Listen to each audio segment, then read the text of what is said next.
Not the flashiest quad lift you're gonna see, but shit, man. I'm gonna end this workout with a few boxes being checked off. My quad's gonna be pumped. They will have been sufficiently stimulated to maintain their size with a decent chunk of strength. You know, I've never come back from an off season. I guess that's not true. Okay. I've never come off of a cut crazy super weak, of course. It will take me a bit to get back to like full on heavy squatting next off season, but I'm okay with that. I don't need to destroy my knees by squatting crazy heavy year round, is how I kind of take the situation, you know? So if you think that it's going to be better for you to stay, you know, super heavy, maintain all of your strength, you know, still do like 3x5s or whatever, if that's your thing, you know, whatever. But I need to stimulate, get a pump, keep my quads as big as they are as I get leaner around them, and not hurt myself in the process. Those are my goals. So I'm gonna start to achieve them by doing single leg extensions, alternating 5 reps each, really kind of squeeze and feel it. And then we can just go from there, you know? So this isn't necessarily a set to total complete failure, but enough to where I'm feeling it and it's a good start, if you get what I'm saying. All right.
Okay. Okay. That was decent. Let's go up one notch in weight and run that back a few times.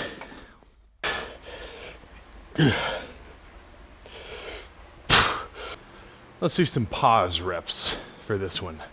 So, same approach, but instead of just quick standard reps, I'm gonna go halfway up to like here, pause for just a moment, and then finish. So the biggest change doing it like that is you kill the momentum of just swinging it. So you almost get 2 phases of really intentional contraction. Obviously you gotta flex your quad to move it, but then killing the weight, you gotta flex it again to finish the second half of the rep. Not like a totally necessary approach, but it does spice it up. So let me get a better song going and we can get real.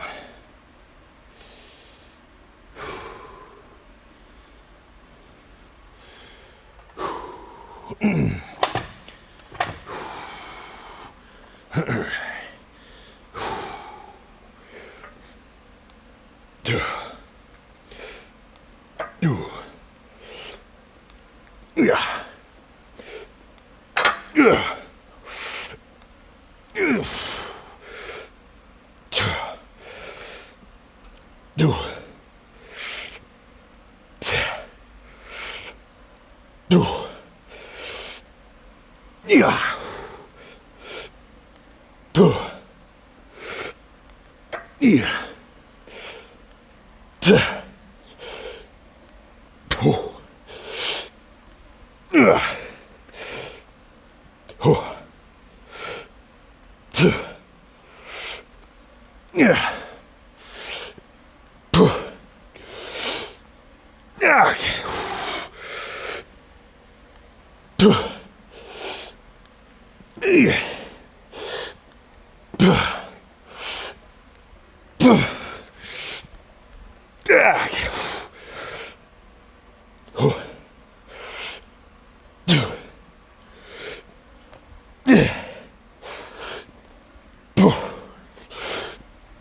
Okay. Okay. All right. Different style for the next one. Whew. But I'm feeling pumped already. So it's about a 6-plate squat. Squeeze and leg extension does the trick. All right, let's change it up to a double leg set with a hold and squeeze on the top. So I think you can get a lot out of one movement if you do it in different ways, I mean, is a rope extension and a bar, like straight bar, easy bar extension for triceps a different movement? Your triceps are still going here to here. It's just done in a different way. So to that I say, do a heavy leg extension, do light squeezing ones, do alternating pause reps. I think you can get a lot more out of leg extensions than people normally think. But let's get this one started. All right. You can do a little lean back method too.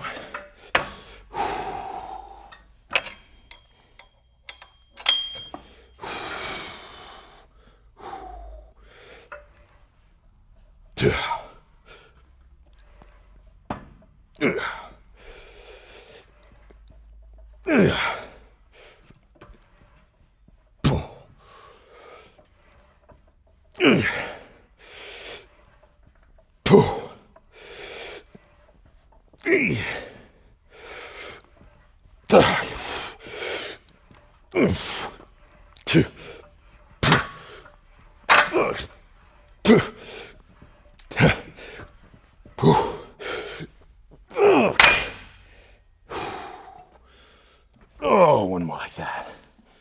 Whew. But just a little heavier, a little more brutish. All right.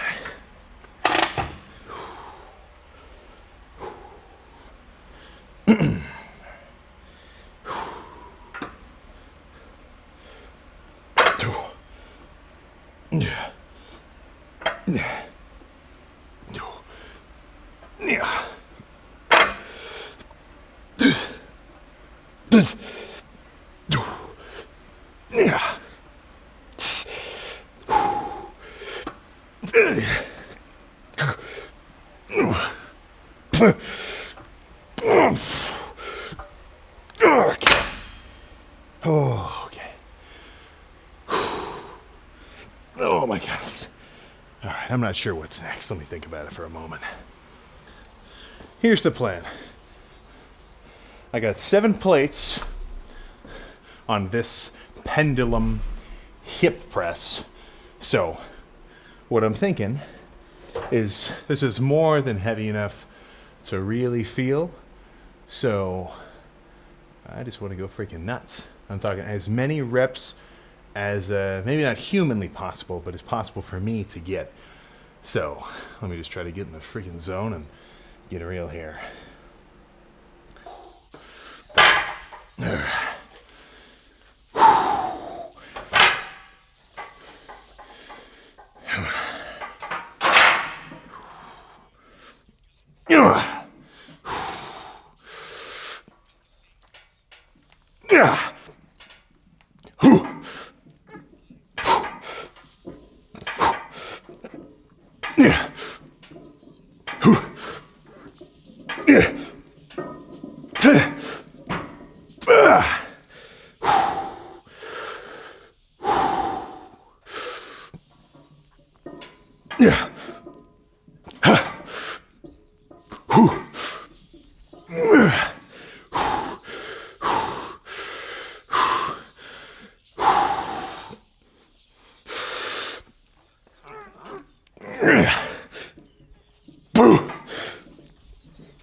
Yeah.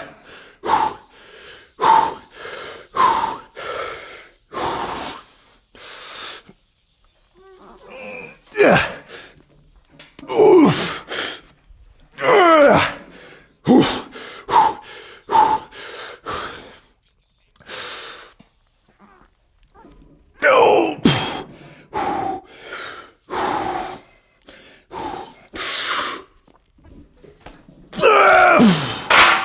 Holy shit.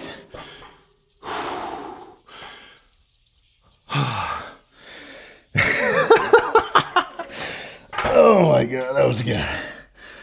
I think that might be a one and done right there.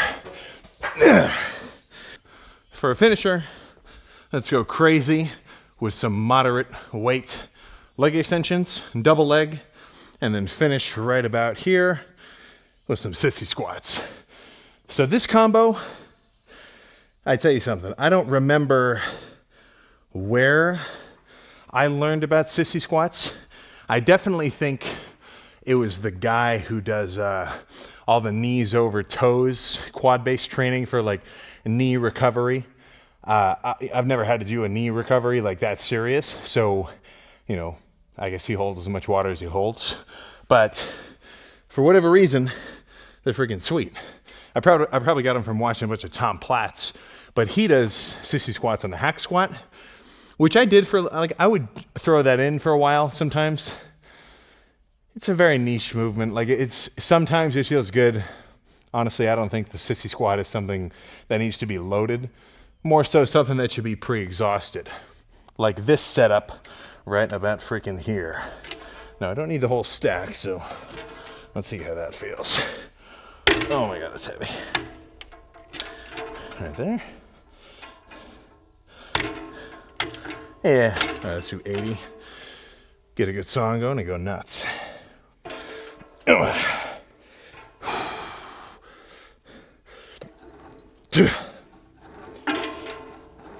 Yeah.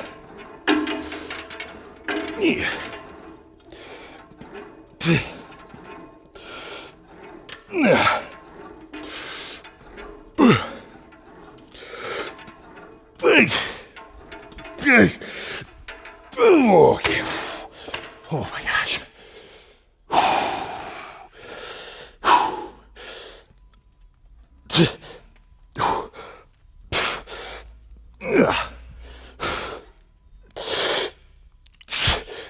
Holy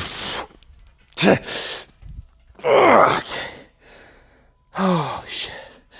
Okay. Let's see how quads are looking. All done.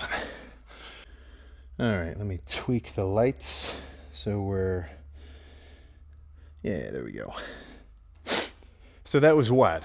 1, 2, I don't even remember. That was about 7 sets, maybe? 7 or something. Either way, pumped. I got a good heavy press, some nice squeezing, kind of more volume pumpish work. And I think it all added up to a pretty decently wild quad pump. Like just standing, no flexing, no nothing. A good test of like how pumped you are is if your quads just feel like they're one big piece of something. You know, when they're unpumped, like sure, you got meat on your legs. But when my quads are fully pumped, like I feel like moving, like giving it a jiggle up on top, spreads all the way down, right? So, you know, a little bit of a funny way to say it, but accurate nonetheless. So let's see how we're looking. And now that it's so snowy, the Converse are getting put on hold. Got to rock the snow boots. But yeah, let's see how we're looking.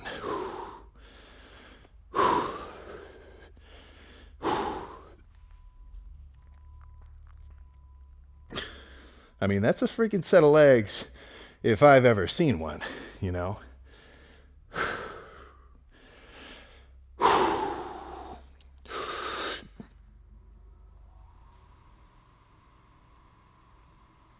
Yeah. Oh, man. Let me try a double quad breath hold.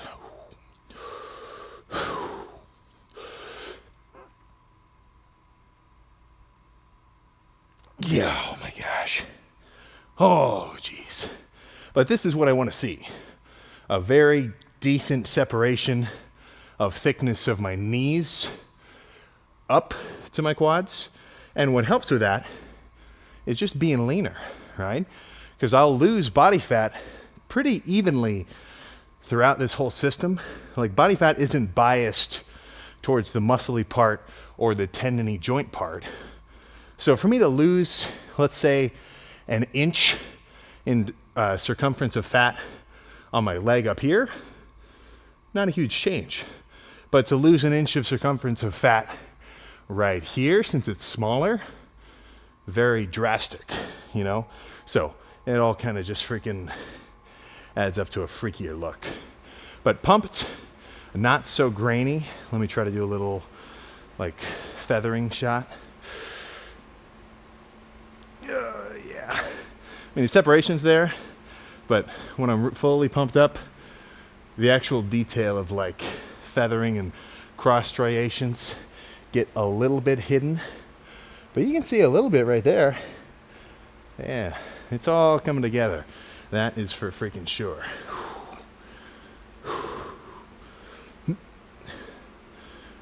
Oh, yeah.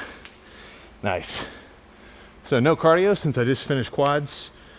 We'll make that just one session on quad days.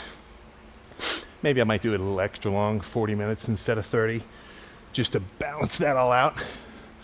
But this is good. Like, even the action of bringing my leg up to put it into my pant leg is like tense, you know? It's like having a bicep pump and you straighten out your arm.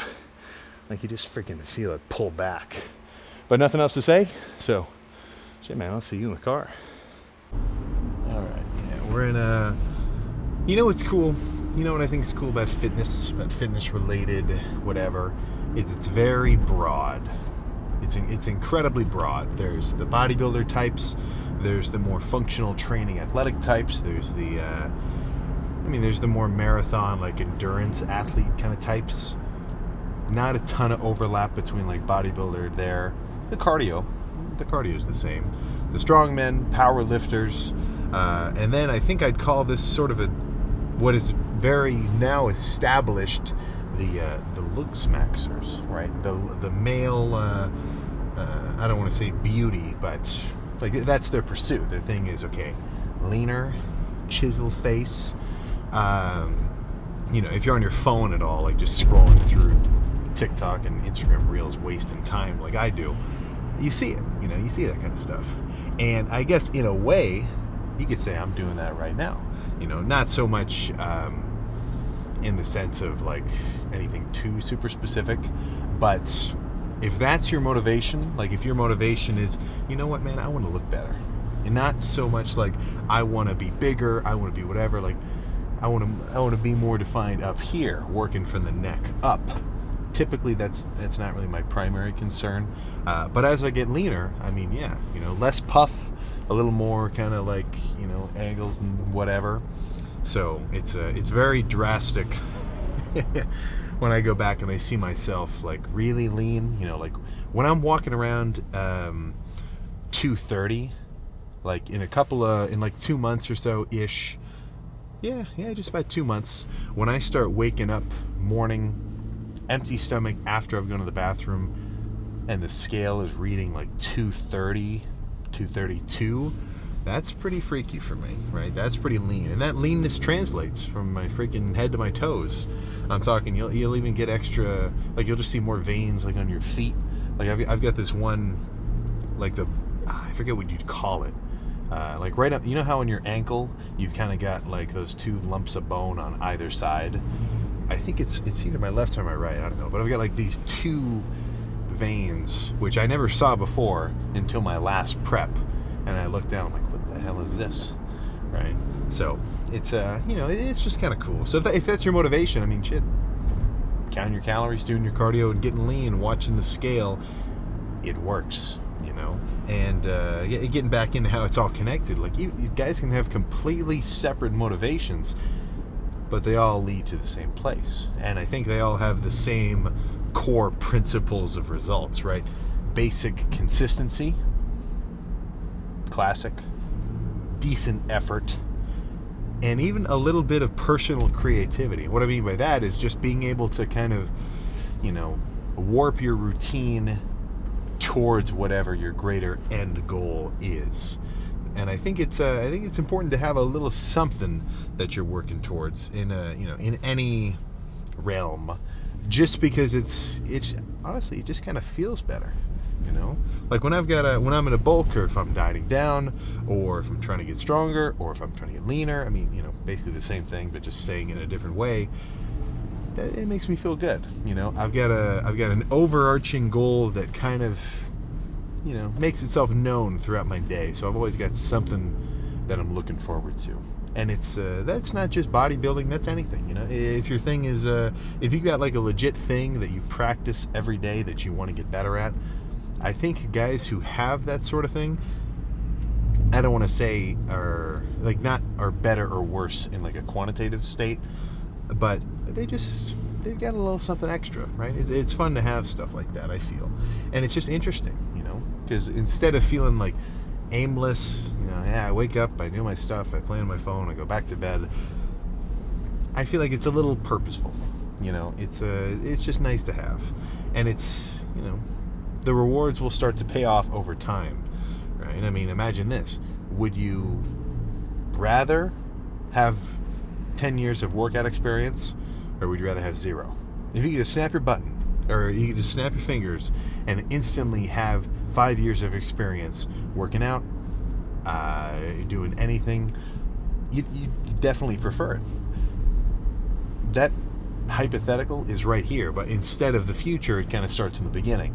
Do I want to do this thing for X years or for X months or whatever, reap the results, and then be able to say I did it later, And it's kind of it's a cry now, laugh later kind of situation, right? Because the typical anti-lifting, anti-diet mantras that people might bring up, I'm skipping the gym, I don't feel like it. I can't even think of what people would say. Okay, I'm actually kind of curious. Like, what's the craziest anti-gym, anti-calories, like anti-cardio, anti-dieting like thing you've ever heard? I can't even imagine. Just like I got like this thyroid thing, or I'm just there's just not enough time, whatever. And that feels good in the moment. You wake up, fuck, I gotta go to class. Wait a second, it's just a lecture today. No, I don't. That feels pretty good. In the moment, that feels sweet, right? If someone's locked into a diet, they're really fiending for something, and then they remember there's a tub of Ben & Jerry's in the back of the freezer, that's a good feeling, because he's like, oh man, I can eat it. And then in the moment, nice. But fast forward, let's say the guy always gives into that little instant kind of a dopamine release craving. Well, after however long, he's got nothing to show for it, So it's you can sit and enjoy that kind of momentary pleasure, or you can delay it for later and let it kind of compound into actually having achieved a goal. And when I think about the dieting in terms of like going off plan and just cheating and eating a bunch of trash, well, I know I'm going to do it later. I know I'm going to start bulking up in just a couple of months, and I'm going to be able to eat whatever the hell I want, within reason. Like, I'm still going to have a performance-based diet in terms of hitting all my protein and a certain amount of carbs and not going too heavy on fats. But I can kind of eat whatever and sort of play it into, a gaining weight phase. So if I know I can do it later, I don't have to do it right now, And that's also just not in line with what I want to do, which is get freaking peeled, So Skittles, Reese's Cup, any other treat that comes to mind, I can wait. Right? I can wait a little bit because I know I'm going to get my fill of it later. So plan now, which I guess for you is technically yesterday, because I'm gonna post the grocery haul first, as I'm going to Meijer, because I need some stuff. I'm running low. I cooked all my steaks. There's no ground beef in the fridge. I need some egg white containers. I need some stuff. So it'll be a full-on essentially, you know, prep-based grocery haul. That'll be the plan. So I guess I'll see you tomorrow for a chest day, and because today is going to be the day after that grocery haul video, so this is back on a 2-day delay in schedule. But either way, keep enjoying your freaking holiday season as it starts ramping up. Keep lifting. Keep lifting. Keep getting that freaking pump on. I don't even have to tell you. I know you're already doing it. So, yeah, nothing else to say. I'll see you tomorrow.